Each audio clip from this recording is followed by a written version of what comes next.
C'est un exploit qu'aucun autre humain n'a réalisé auparavant, traverser le Pacifique à la nage.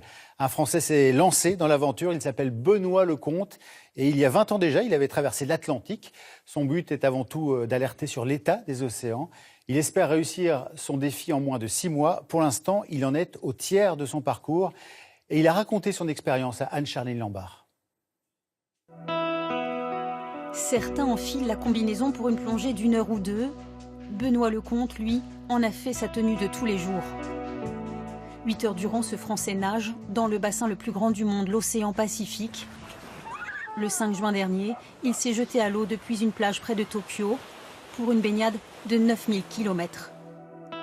Destination San Francisco en 6 mois, un projet fou qu'il présente en anglais sur son journal de bord. Pour moi, c'est beaucoup plus important de nager pour attirer l'attention sur l'état des océans que de nager parce que c'est ma passion. Je le fais pour les générations à venir et mes enfants.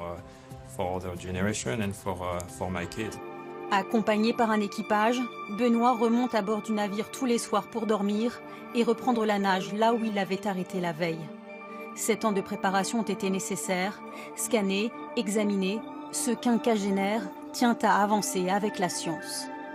Il y a des choses que nous mesurons donc, sur l'océan, l'acidité, la température, le plastique, la radioactivité.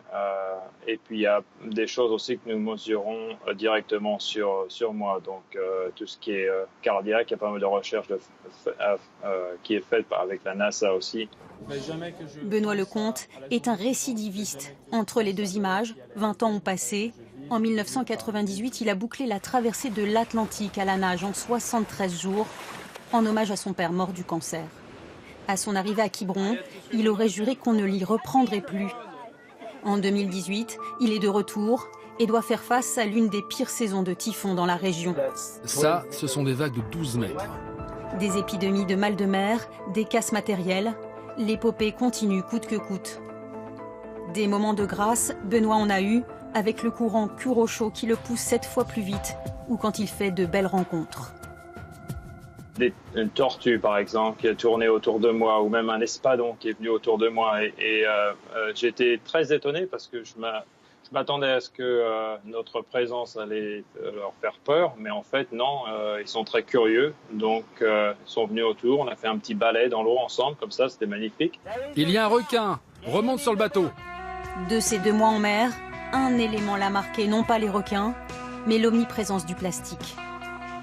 Quand je nage, même, je vois énormément de plastique qui passe sous moi, qui se trouve juste entre 2 eaux, qui flottent, des plastiques donc clairs, des pochettes en plastique, et énormément de plastique. Ça, c'est ce qui m'a halluciné. La semaine dernière, 3 typhons sont venus lui barrer la route. Benoît et son équipage ont dû se mettre à l'abri au Japon. Traverser le Pacifique ne se fera peut-être pas en 180 jours, mais Benoît n'a pas dit son dernier mot.